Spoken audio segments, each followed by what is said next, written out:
Dum-de-dum-de-dum-de reading a book. Dum-de-dum-de-dum-de reading a book. Oh, dum-de-dum-de-dum-dum. Dum-de-dum.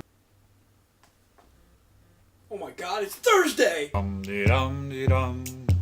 Dum-de-dum-de-dum-de reading a book.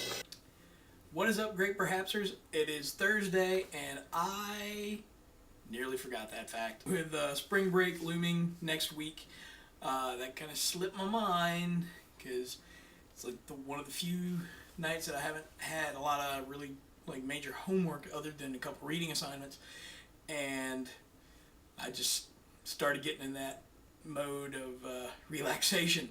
So sorry that I almost missed my video again. This week's theme is to tell everybody what I'm reading.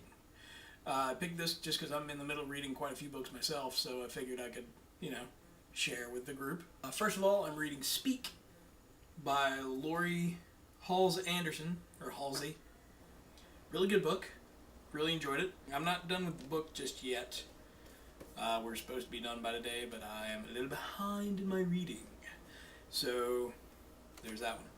Also, for another class, I'm reading Jane Eyre. This is actually the first time I've read this book. I don't know why, but I was expecting more of a Jane Austen kind of setting, and it's definitely not.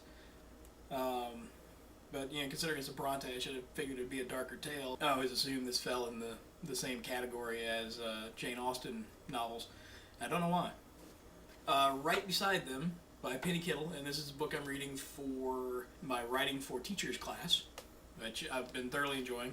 There's a project coming up after the break, which I'm really going to enjoy, called the Unfamiliar Genre Project. Definitely look forward to taking part in that project. But, interesting side note, comes with a DVD about Penny Kittle's teachings. She want to give some visuals to go along with the reading, and had an interesting moment in class last week because of this. So we were watching the DVD, and Kittle is up there teaching, and on the whiteboard behind her, there is a list of books that they're currently reading, and one of the books up there was John Green's Looking for Alaska. So after we watched the video clip, our professor asked us what we noticed in the video, and I immediately was like, John Green book. And the minute I said John's name, another girl in the class, who's actually in both my classes with that teacher, actually gasped when I said John's name. Didn't jump to the conclusion that she was a Nerdfighter, but I was kind of, just happy that I could possibly talk to somebody about even just John Green. And, after I said John Green, I kept talking about why I noticed it and how, we do videos and all that. And she goes, oh, I've watched his videos. And that's when I got excited. So I was like, I had to ask her, I was like, so, you're a Nerdfighter, you're involved on the ning, all that. She said, yeah, find me, everything. So I have actually found another Nerdfighter in Wilmington.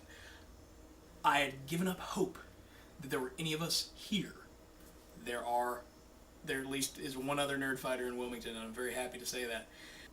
And her name is Star Stacy on the ning, so if you want to, find her, friend her, love her, because she's awesome. Scott Pilgrim, Volume 2, Scott Pilgrim vs. the World, which is also the title of the movie that Edgar Wright is making on Scott Pilgrim. Actually borrowing this from a friend. He's let me borrow the first 3 books, which is what he has. Read the first one, loved it. Reading this one now, and I am looking forward to the movie after reading these, especially with Edgar Wright doing it, because after Spaced, he could do a really good job with this visually, based on what I've seen in Spaced, and it's going to be interesting to see how that pans out. I'm a little iffy on Michael Cera playing Scott Pilgrim, based on the look that Bryan Lee O'Malley gives him in the book. I don't really see Michael Cera playing the part, but I know, he's a great actor, so I'm sure he'll do a great job with the part. Just, I need to see something with him playing that character before I can say for sure it's going to be good. But, yeah, I have faith in him, but he doesn't look the part to me. And that's pretty much it for what I'm reading right now. Melissa, we'll see you tomorrow.